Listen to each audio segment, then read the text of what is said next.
Nama saya Wati. Saya adalah kepala desa di Desa Harapan.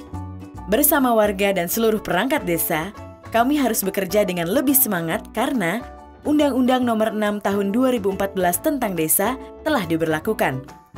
Tapi, masih banyak warga yang bertanya, apa itu Undang-Undang Desa? Saya pun menjelaskan, Undang-Undang Desa memberikan kewenangan yang lebih luas kepada desa untuk mengelola dan membangun desa secara mandiri. Hal ini juga disertai adanya kepastian sumber daya dana yang lebih besar. Saya perlu menjelaskannya dengan sangat jelas, karena ini juga bentuk transparansi dan akuntabilitas saya sebagai kepala pemerintahan desa. Kewenangan yang diberikan termasuk pengelolaan uang desa. Jika sudah bicara uang, biasanya sensitif. Sebagai kades, saya memang punya tanggung jawab penuh dalam mengelola keuangan desa. Tapi, saya juga harus mengikutsertakan warga desa agar pengelolaan keuangan desa bisa dilakukan seterbuka mungkin. Sebelum berbicara tentang cara mengelolanya, mari kita bahas apa itu uang desa atau yang biasa disebut APBD desa dan dari mana saja asalnya.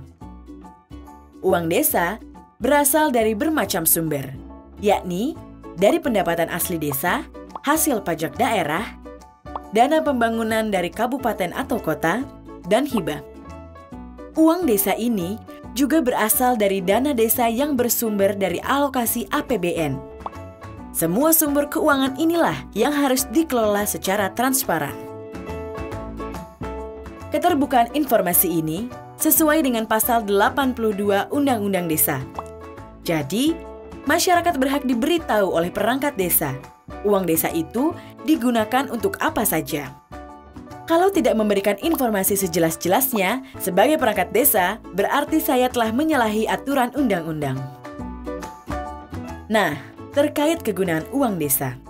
Desa sedikitnya bisa memakai 70% APBD desa untuk mendanai penyelenggaraan pemerintahan, pelaksanaan pembangunan, pembinaan kemasyarakatan, dan pemberdayaan masyarakat.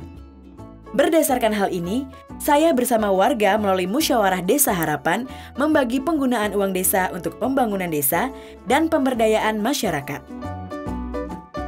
Di bagian pembangunan desa, kami menyepakati untuk melakukan pembangunan dan pengelolaan tempat pelelangan ikan milik desa, pengembangan ternak secara kolektif, dan mulai pengembangan desa wisata. Sedangkan untuk pemberdayaan masyarakat desa, warga dan perangkat desa bahu-membahu melaksanakan program penanggulangan kemiskinan dengan memberikan keterampilan yang bisa menambah penghasilan masyarakat. Salah satunya, keterampilan pengelolaan sampah. Dengan keterampilan ini, warga akan bisa mengolah sampah jadi produk yang bernilai jual tinggi. Misalnya, diolah jadi kompos, didaur ulang, atau digunakan sebagai bahan kerajinan tangan. Tak lupa, kami pun memanfaatkan uang yang ada untuk mengkampanyekan gerakan hidup sehat, mendukung pengelolaan hutan desa, dan program lain yang benar-benar dibutuhkan warga desa. Antara lain, membantu anak warga desa kurang mampu yang difabel atau berkebutuhan khusus agar bisa melanjutkan pendidikan, dan menyekolahkan anak-anak yang putus sekolah karena keterbatasan biaya.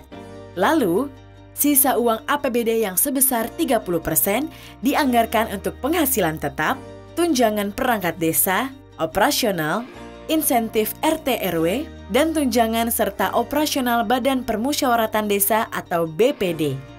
Jadi, semua kader desa juga harus lebih aktif membantu pembangunan desa karena mereka juga dapat honor dari APBD desa.